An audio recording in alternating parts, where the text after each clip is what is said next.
हाय दोस्तों, इंतजार की घड़ियां खत्म हो चुकी है और जिस तरह से कश्मकश था, जिस तरह से सस्पेंशन था, रफीगंज विधानसभा 224 के लिए जिस तरह से आरजेडी अपना कैंडिडेट अनाउंस करने के लिए लेट कर रही थी, लोगों के अंदर बहुत ही सस्पेंशन भरा हुआ था। उस सस्पेंशन को खत्म कर दिया। हालांकि 2-3 दिन पहले सोशल मीडिया पे 2-3 दिन से बहुत ही अलग अलग तरह के नाम चल रहे हैं कि कोई अनुज सिंह का नाम ले रहे हैं, तो कोई शंकर यादव का, तो कोई निहालुद्दीन साहब का फिर से। लेकिन आरजेडी इन सब चीजों को क्लियर करते हुए इस बार रफीगंज विधानसभा से अपना कैंडिडेट डॉक्टर गुलाम शाहिद साहब को 2025 बिहार असेंबली इलेक्शन के लिए उतार दिया है। और डॉक्टर गुलाम शाहिद साहब बहुत अच्छे इंसान हैं, बहुत पढ़े लिखे हैं और वो रफीगंज नगर पालिका के चेयरमैन है 2002 से लेकर 2007, 2012 से 2017 और 2022 से अभी कंटिन्यू है। और गुलाम शाहिद साहब ने अपने कार्यकाल में बहुत काम भी किया और बहुत अच्छे इंसान हैं, बहुत अच्छे स्वभाव के हैं।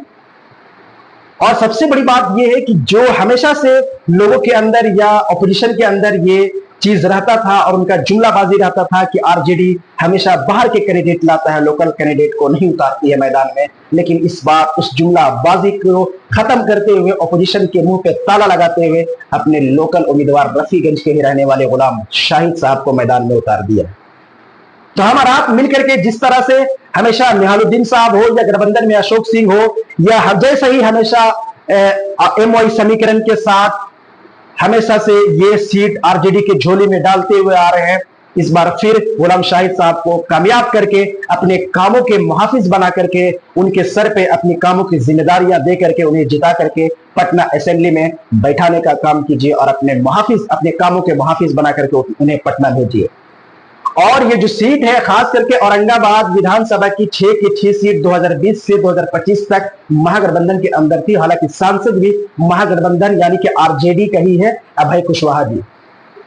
तो इस बार फिर जितने भी लोग हैं, जो सेकुलर लोग हैं, वो मिलकर के इस बार फिर हम और आप जो भी वोटर्स रफीगंज के हैं वो गुलाम शाहिद साहब को भारी मतों से जिताए और पटना असेंबली में भेजे और ये सीट फिर से आरजेडी के झोली में डाल दे। और मैं आपको एक इंपॉर्टेंट चीज और बता दूं कि ये जो सीट है, इस सीट पे जो वोटर्स हैं, कितने वोटर्स है वो मैं आपको क्लियर कर देता हूं। ये सीट पे 3,39,817 वोटर्स अवेलेबल है जो टोटल है। और ये मैं नहीं कर रहा हूं, ये सीईओ बिहार का रिपोर्ट है।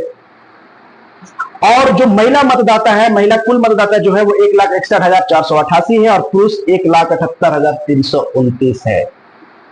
और ये जो भी रिपोर्ट है ये सीओई बिहार का रिपोर्ट है। सीओ बोले तो चीफ इलेक्टोरल ऑफिसर, जो ईसीआई के अंदर काम करता है, इलेक्शन कमीशन